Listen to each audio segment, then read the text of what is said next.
میں وکیل بنا اس لیے کہ میں 8 سال کی عمر کا تھا، 50 جب مارشاء اللہ لگا ایوب خان کا 27 اکتوبر 58 میں، تو I was hardly 8 years and 10 months. اعلان ہوا مارشاء اللہ کا، 3 دن کے بعد کوڑے لگنا لوگوں کو شروع ہوئے. اس وقت ٹی وی نہیں تھا پاکستان میں، تو وہ یہ کہتے تھے کہ وہ جو مائک ہے وہ جس کو کوڑے مارے جاتے تھے اس کے منہ کے سامنے وہ مائک رکھ دیتے تھے، اور ریڈیو پاکستان سے اس کی چنگاریاں پورے ملک میں چیخیں جو تھیں وہ سنائی دیتی تھیں.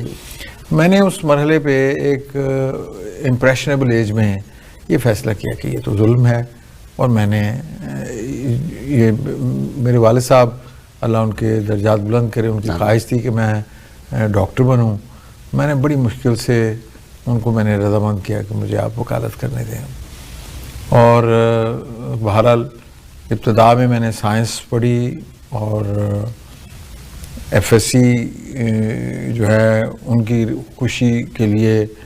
اور میں ایک نالائق اسٹوڈنٹ نہیں تھا، میں پرائمری کلاس سے لے کر ہائی اسکول سے لے کر گریجویشن تک میں اسکالرشپ ونر رہا ہوں. صحیح.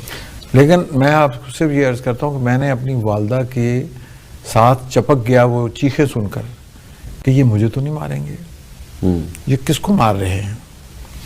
تو بدر منیر صاحب میرے دل میں یہ جو چنگاری جو ہے لگی وہ ہے ظلم کے خلاف اور جبر کے خلاف اور استبداد کے خلاف. اور میں بہت خوش ہوں کہ اللہ رب العالمین نے مجھے اس میں کبھی شرمسار نہیں کیا. صحیح.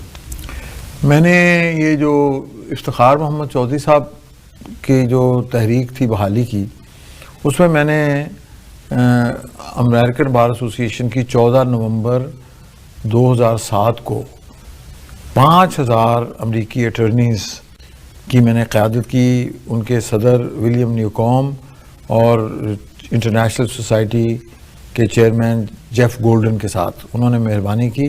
چونکہ میرے تحرک پہ انہوں نے جلوس نکالا تھا، انہوں نے مجھے اس کے لیڈرشپ پینل میں شامل کیا.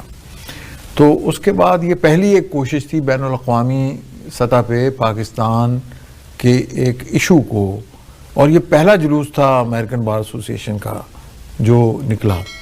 تو میں یہ سمجھتا ہوں کہ وہ دقتیں تو ہیں، مشکلات تو پیش آتی ہیں.